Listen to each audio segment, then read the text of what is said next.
Salut tout le monde et bienvenue dans cette vidéo tutoriel sur la colorisation. On m'avait demandé assez souvent un tuto sur les yeux. C'est ce qui fait parler le perso, c'est ce qui lui donne vie. Et on va bosser là-dessus aujourd'hui. Le seul truc, au risque d'en décevoir certains, je ne vais pas vous donner ma technique de colorisation pour les yeux.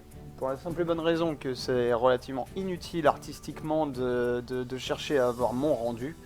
Je vais vous donner une technique très générale, sans effet de lumière, sans dégradé, qui avec un tout petit peu de recherche pourrait à la rigueur vous mener sur la mienne si vous y tenez vraiment, mais qui encouragera à ce que vous cherchiez comment faire des effets de lumière, des effets d'ombre, comme vous pouvez voir ici, des dégradés, comme on appelle ça, pour améliorer ce que je vais vous expliquer. Donc dans un premier temps, il va falloir que vous ayez 6 calques. Là, j'ai pris un peu d'avance, je les ai déjà créés. Donc vous aurez un calque pour les aplats de base, les couleurs de base. Vous aurez un calque pour le blanc des yeux, un calque pour les pupilles. Là, pour le moment, je les ai enlevés parce que, sincèrement, c'est flippant quand il n'y a pas d'ombre, quand il n'y a rien. Un calque pour les ombres de l'iris. Un calque pour les ombres du blanc des yeux. Et un calque pour les reflets. Normalement, il y a plusieurs techniques pour coloriser pour faire vos aplats de base. On va considérer qu'on est toujours en sélection de zone comme dans le tuto précédent sur les line art avec l'outil chemin qui vous permettra en fait de sélectionner tout bonnement en prenant un peu de temps votre zone à coloriser. Pareil pour le blanc des yeux, là c'est exactement la même chose. Donc tout ce que je vais dire après, ça marche partout. C'est de la sélection de zone, c'est général. On va commencer par les ombres de l'iris. Donc je réaffiche les pupilles. Ici, vous allez sélectionner environ à cette hauteur-là. En tout cas pour ce dessin-là, hein, bien entendu, c'est circonstanciel. Il faut bien adapter, selon si vous avez fait un sketch ou pas, si vous avez pris sur un modèle déjà existant. Beaucoup de techniques, donc beaucoup de versions possibles. Ici, vous sélectionnez bien votre zone pour être dans l'aplat, mais pas en dehors. C'est important, là, surtout pour cette technique-là, surtout pour une technique générale, c'est très important de bien faire les zones. Donc vous appuyez, une fois que vous avez fait ça, vous appuyez sur Entrée. Ça va vous sélectionner votre zone. Et après, vous appuyez sur N pour avoir l'outil crayon. Votre calque d'ombre pour l'iris. Vous allez tout en haut de votre fenêtre outils ici et vous avez un petit menu déroulant qui s'appelle mode. Vous le mettez en fusion de grains. C'est le mode de calque en fait. Sachant que c'est surtout, comment dire, un équivalent de réglage d'opacité. C'est-à-dire que vous avez tous les modes que je vais vous faire utiliser. C'est comme si vous gériez votre opacité, c'est des raccourcis en quelque sorte. Donc là, vous le mettez en fusion de grains et vous remplissez la zone. Vous avez votre première ombre de fait. Ici, on va faire dans un second temps les reflets. Vous allez appuyer sur E pour avoir l'outil de sélection qui va vous faire des arrondis. Et moi j'utilise en général les reflets qui viennent de Saint Seiya pour les reflets. Mais tout est adaptable, tout est circonstanciel. Donc à partir de là, vous pouvez faire 2 reflets ronds, les effets de, comment dire, les reflets en cône, ou d'autres que je ne connais pas, bien entendu. Vous passez en blanc, et voilà, vous avez le premier reflet. Je vais faire la technique habituelle, la technique standard, c'est-à-dire 2 reflets ronds, pour pas influencer sur ce que vous allez faire par la suite. Mais moi, normalement, j'utilise vraiment les reflets Saint Seiya, c'est ceux qui me parlent le plus. Voilà, vous avez votre premier œil qui est fait, à peu de choses près. À savoir que, en général, on fait un rond plus gros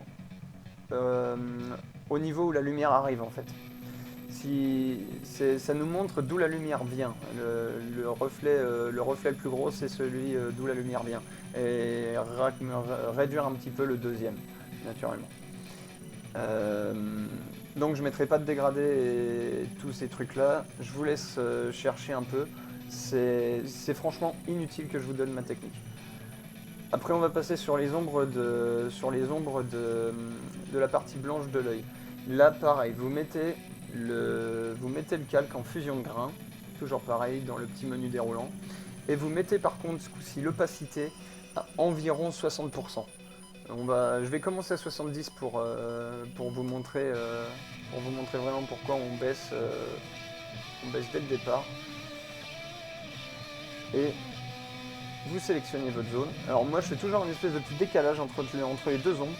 C'est potentiellement une faute, mais je sais pas, je trouve ça plus beau en fait. Donc à voir. Vous pouvez la faire totalement raccord avec l'ombre de l'iris. Moi j'aime bien la faire légèrement décalée. Un petit peu plus droite, histoire que... Là, vous faites votre zone sans rogner sur l'iris.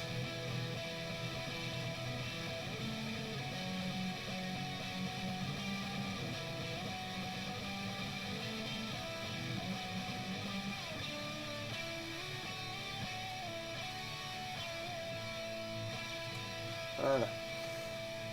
Et là... Ah, je suis toujours en blanc.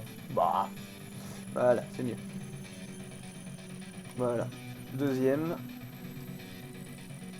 Ah oui, petit truc pratique pour vous déplacer sur le dessin comme ça. Appuyez sur la touche espace et en fait, vous pourrez avec la souris bouger à l'endroit où vous en avez envie.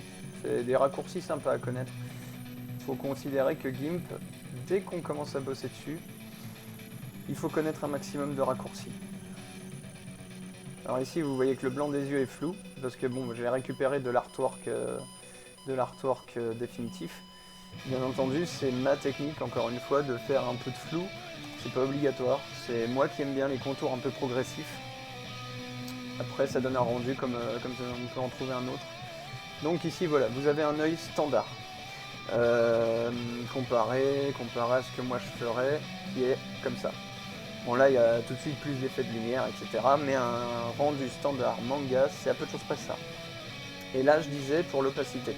Donc là on est à 70% d'opacité sur les ombres du blanc des yeux.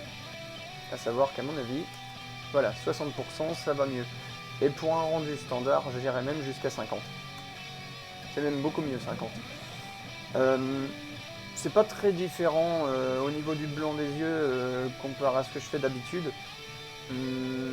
C'est surtout au niveau de l'iris. L'iris étant la personnalité réelle, le caractère réel du perso, ce qui va lui donner vie. Cherchez, il y a plein de méthodes. N'allez pas voir des tutos sur le net, ça sert à rien. Vraiment, essayez divers trucs qui vont vous faire avoir un rendu personnel.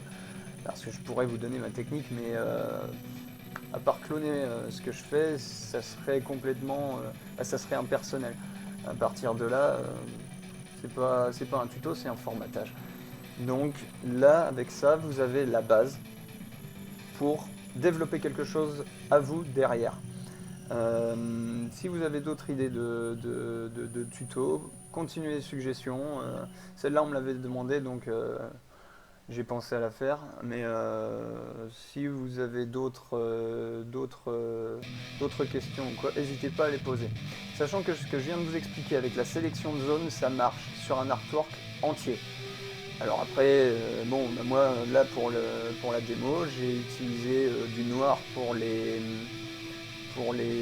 ombres, puisque je joue avec les modes de calque. Mais on peut utiliser des couleurs, on peut faire ci, on peut faire ça. Tout est faisable. C'est à vous de gérer votre technique, ce qui va être le plus adéquat pour vous et pour votre rendu personnel. Voilà. Et bien, je vous dis à bientôt dans une prochaine vidéo ou un autre post sur ma page. Et d'ici là, bon dessin et portez-vous bien.